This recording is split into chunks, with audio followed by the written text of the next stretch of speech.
तो आज के इस सेशन में हम लोग पढ़ने जा रहे हैं एक बहुत प्यारा स्ट्रक्चर।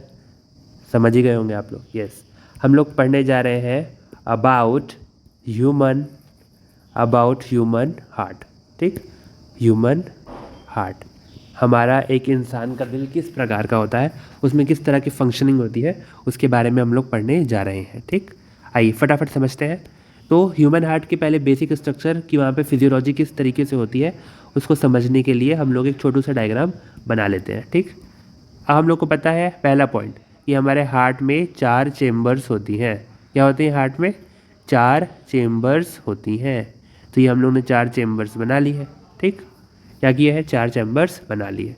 ठीक, तो अब देखो, अब इन चेम्बर्स के बीच में हम लोग डिवाइड कर देते हैं इन चेम्बर्स को। इनके बीच में एक पीली लाइन में खींच दे रहा हूँ। अब ये पीली लाइन क्या है इसको मैं बताऊँगा। ठीक, और इनके बीच में भी मैं एक लाइन खींच देता हूँ। ठीक, दूसरे कलर से खींच देता हूँ। ये मान लो थोड़ा ब्लूइश कलर की लाइन ये यहाँ पे खींच रहा हूँ और यहाँ पे खींच रहा हूँ। ठीक, समझो। तो हम लोग ने अपने हार्ट को डिवाइड कर दिया।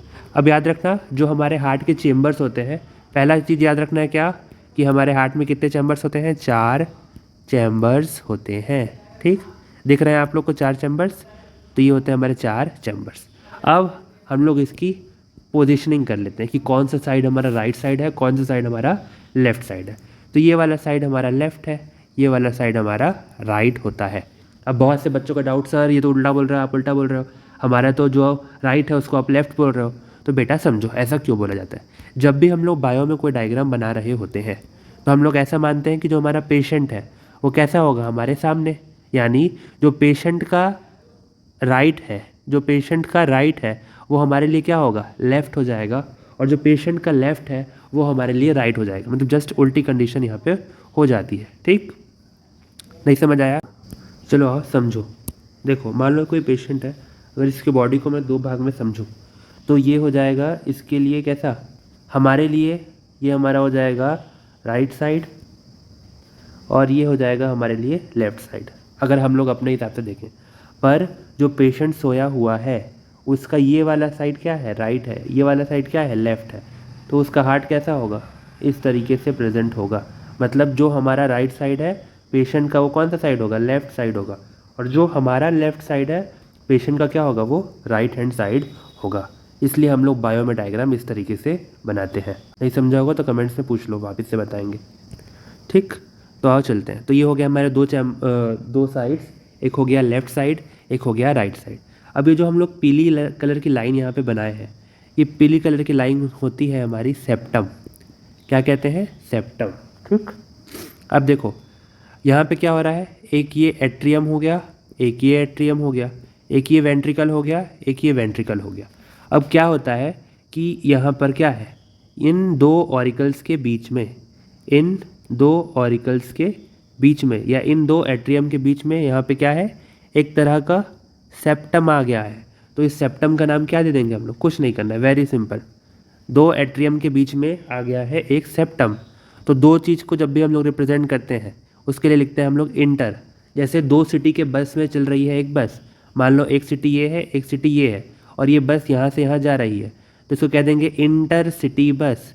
वैसे ही 2 एट्रियम या 2 ऑरिकल, इनके बीच की जो हमारी सेप्टम है उसे क्या कर देंगे? इंटर ऑट्रियम या इंटर ऑरिकल सेप्टम। समझ आया? इंटर ऑरिकल सेप्टम या इंटर एट्रियल सेप्टम।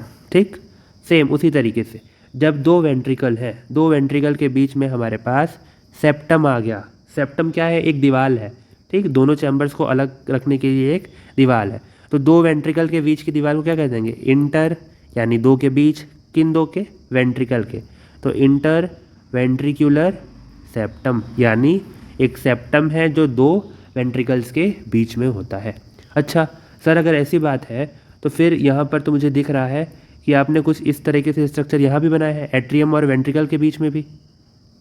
हाँ भाई, बिल्कुल सही दिख रहा है आप लोग को। तो इन स्ट्रक्चर्स को कहते हैं हम लोग क्या? इन स्ट्रक्चर्स को कहते हैं हम लोग एट्रियम के लिए, वेंट्रिकुलर यानी वेंट्रिकल के बीच में क्या है? सेप्टम है। ठीक, तो इसको कहते हैं हम लोग एवी सेप्टम, एवी सेप्टम, ठीक, एंट्रियो वेंट्रिकुलर सेप्टम, ठीक। अब ये जो सेप्टम होते हैं इनके ऊपर होती है वॉल्व्स। क्या होती है? वॉल्व्स। क्या होगी? वॉल्व एक तरह के दरवाजे होते हैं, ठीक। तो यहाँ पे एक वॉल्व हो गई, दो वॉल्व हो गई, तीन वॉल्व हो गई, ठीक। और लेफ्ट हैंड साइड में दो वॉल्व होती है, एक वॉल्व और दो वॉल्व। अब ये वॉल्व जितने नंबर में है उन्हीं नंबर के हिसाब से इनकी हम लोग कुछ नाम देते हैं। अब इसको मैं मिटा रहा हूँ, आप लोग देख लेना, ठीक, बाद में, ठीक। क्या नाम देंगे हम लोग? अब क्योंकि यहाँ पर दो है तो दो के लिए आता है बाई, ठीक। और ये जो वॉल्व होती हैं कस्प शेप की होती हैं, तो नाम आ गया कस्पिड। हैं क्या ये? वॉल्व। वॉल्व क्या होते हैं, स्फिंक्टर क्या होते हैं, इन दोनों में डिफरेंस मैं आपको बताता हूँ, ठीक, थोड़ी देर में। तो ये हो गया बाइकस्पिड वॉल्व। अब सिमिलरली यहाँ पर देखेंगे हम लोग, इसको भी मिटा रहा हूँ, आप लोग लिख लेना। यहाँ पे क्या है, कितने दिख रहे हैं हमारे पास? तीन दिख रहे हैं। तो तीन के लिए आ रहा है ट्राई। किस शेप के हैं? कस्प शेप के हैं, तो कस्पिड। और क्या है ये? वॉल्व। तो याद रखना बच्चों, राइट एट्रियम और राइट वेंट्रिकल के बीच में होती है ट्राइकस्पिड वॉल्व, और लेफ्ट एट्रियम और लेफ्ट वेंट्रिकल के बीच में होती है बाइकस्पिड वॉल्व, ठीक। अब एक ध्यान में रखने वाली बात और, इधर सुनो। अगर मान लो ये हमारा हार्ट है, क्या है? हार्ट है। तो जो भी ब्लड वेसल्स हार्ट की तरफ आएगी, या जो भी ब्लड वेसल्स ब्लड को हार्ट की तरफ लेके जा रही है, उसको हम लोग कहेंगे वेन्स। और जो भी ब्लड वेसल्स ब्लड को हार्ट से दूर लेके जा रही है, क्या कर रही है? ब्लड को हार्ट से दूर लेके जा रही है, उसको हम लोग कहेंगे आर्टरी। क्या कहेंगे? आर्टरी। आप समझो इस वाले, इस डायग्राम को मैं थोड़ा सा और दोबारा से बना रहा हूँ समझने के हिसाब से, ठीक। देखो, एक डब्बा, दो डब्बा, तीन डब्बा, चार डब्बा, ठीक। यहाँ पे हमारी एक वॉल्व, दो वॉल्व, तीन वॉल्व, यहाँ पे एक वॉल्व, दो वॉल्व, ठीक। अब होता क्या है, हमारे पास ये हो गया हमारा राइट साइड, ये हो गया हमारा लेफ्ट साइड।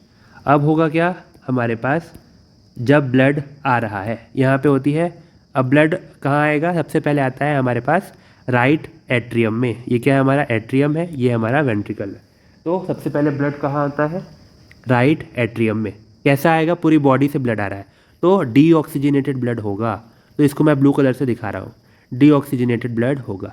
अब क्या होगा, जैसे ही ये ब्लड इस चैम्बर में बढ़ा, इस चैम्बर पे लगेगा प्रेशर, और उस प्रेशर के कारण हमारे जो ये नीचे तीन वॉल्व है, ये तीनों वॉल्व ओपन होंगे, और ये जो डीऑक्सीजनेटेड ब्लड है हमारा, वो आ जाएगा हमारे वेंट्रिकल्स में, ठीक। आ जाएगा कहाँ? हमारे राइट वेंट्रिकल में। अब जैसे जैसे ये ब्लड यहाँ भराएगा, राइट वेंट्रिकल पे भी प्रेशर लगेगा, और प्रेशर के कारण ये ब्लड निकल जाएगा, बाहर जा रहा है, मतलब कौन सा होगा? आर्टरी में जाएगा, आर्टरी के थ्रू जाएगा। कहाँ जा रहा है? लंग्स में जा रहा है। अब लंग्स के लिए हम लोग शब्द यूज़ करते हैं पल्मोनरी, ठीक। तो ये कहाँ जा रहा है? ये डीऑक्सीजनेटेड है ना, मतलब गंदा खून है। अभी इसके अंदर कार्बन डाइऑक्साइड है, ऑक्सीजन नहीं है। डी मतलब एब्सेंट, ऑक्सीजन यानी ऑक्सीजन एब्सेंट है। तो इस खून को पहले हम लोग को साफ़ करना पड़ेगा। साफ़ करने के लिए कहाँ भेजेंगे? लंग्स के पास भेजेंगे। किसके थ्रू भेजेंगे? हमारी आर्टरी के थ्रू। क्या नाम है आर्टरी का? Pulmonary artery. अब पल्मोनरी आर्टरी से कहाँ लेके जाएगी? लंग्स के पास, ठीक। तो देखो, पल्मोनरी आर्टरी इस डीऑक्सीजनेटेड वाले ब्लड को लेके आ गई कहाँ? लंग्स के पास। कैसा खून है ये वाला? डीऑक्सीजनेटेड है, यानी इसके अंदर कार्बन डाइऑक्साइड है और यहाँ पे ऑक्सीजन नहीं है। अब क्या होगा? लंग्स क्या करता है? लंग्स यहाँ पे एयर, ऑक्सीजन और CO2 का एक्सचेंज कर देगा, जिसके थ्रू क्या होगा? अब हमारा खून ऑक्सीजनेटेड हो जाएगा। ऑक्सीजनेटेड हो गया, देखो लाल हो गया, ठीक। ये ऑक्सीजनेटेड होकर के कहाँ आएगा? हमारे पास आ जाएगा पल्मोनरी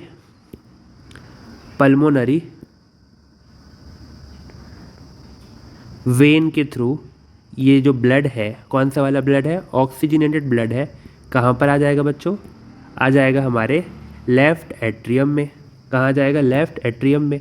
अब अगेन फिर यहाँ पे चैम्बर है, प्रेशर बढ़ेगा, ये वॉल्व ओपन होगी, ये जो ऑक्सीजनेटेड ब्लड है कहाँ जाएगा? लेफ्ट वेंट्रिकल में आ जाएगा। लेफ्ट वेंट्रिकल में जैसे ही ये ब्लड आएगा विथ वेरी हाई प्रेशर, याद रखना, विथ वेरी हाई प्रेशर, इसको हम लोग कहाँ भेज देंगे? बच्चों? इसको हम लोग अयोटा के थ्रू कहाँ भेज देंगे? पूरी बॉडी में भेज देंगे। ये देखो ब्लड जा रहा है, ठीक, with very high very high pressure. जो पूरी बॉडी का ब्लड है, पूरी बॉडी के लिए जो साफ वाला ब्लड है उसको भेजा जाता है कहाँ से? लेफ्ट वेंट्रिकल से। किसकी मदद से भेजा जा रहा है? ये कौन सी वेसल है? इस वेसल का नाम होता है आयोटा, AORTA। अरोटा मत बोलना, ठीक, आयोटा, आयोटा, ठीक। तो ये आ जाएगा। अब फिर ये पूरी हमारी बॉडी में जो है हार्ट के थ्रू ये पूरी ब्लड पहुंचा पूरी बॉडी में, और फिर से हमारा जो डीऑक्सीजनेटेड ब्लड है वो वेना कावा के थ्रू कहाँ आ जाएगा? हमारे राइट एट्रियम में। अच्छा, ये बताना भूल गया था मैं कि वेना कावा कुछ वेन्स होती हैं, वेना कावा कुछ वेन्स होती हैं जो ब्लड को ले करके आती हैं राइट एट्रियम में। अब ये वेना कावा भी दो प्रकार की होती है। एक होता है सुपीरियर वेना कावा जो हमारे हेड की तरफ से लाती है, और एक होती है इन्फीरियर वेना कावा जो हमारे नेक की नीचे, जो हमारे हार्ट के नीचे की जो पोर्शन रहती है ना, वहाँ से ब्लड को लेके आती है, ठीक। तो हार्ट के ऊपर की तरफ से कौन से वेसल्स लेके आ रही है? Superior vena cava. और हार्ट के नीचे की तरफ से कौन सी वेसल लेके आ रही है ब्लड? Inferior vena cava. तो ये एक वीडियो था समझने के लिए बेसिक प्रोसेसेस कैसी होती है। आई होप समझा होगा आप लोग को। कुछ डाउट है तो पूछ लेना। मिलते हैं नेक्स्ट वीडियो में। Bye bye.